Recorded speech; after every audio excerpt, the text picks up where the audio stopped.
Okay, so this is something a little bit new that we're going to try. Every time I do an interview with somebody, which I just did, I just finished an interview with a researcher named Mareka Veit at Albion University. I'll always send some notes to Anushtup, who's our editor for the show. He'll listen to like a hour-long conversation and figure out, okay, here's the 30 minutes that actually matter, that deserve to be on the show.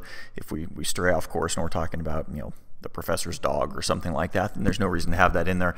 Anyway, so I'll always send him some notes. Typically it's in a written format, but we're thinking might as well start doing these on video. That way it can also sort of double as a little bit of a sneak preview of what's going to be coming down the pike in the near-term Smart Drug Smarts episodes. So I think that this interview that I just did will probably wind up being episode number 90. Not 100% sure on that, but probably more likely than not.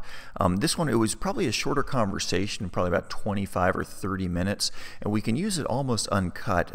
She was a really interesting speaker. What her study was looking at was the creativity upsides for being just a little bit tired. How most of us are either night people or morning people. We kind of know that I'm most cognitively sharp on my game at some certain time of day, and but looking really at what the benefits are of that other time of day when you don't feel most on your game, it turns out there really are some benefits to be found there. So that's what we're going to be talking about in the interview.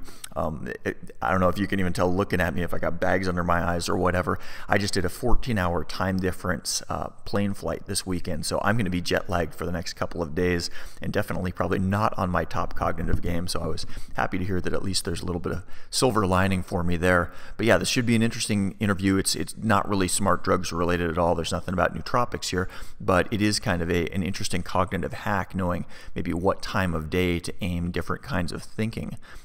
If you have different types of thinking tasks throughout the day and you're trying to figure out, I'll put this here, I'll put that there, this interview will definitely have some ideas for you to wrap your brain around.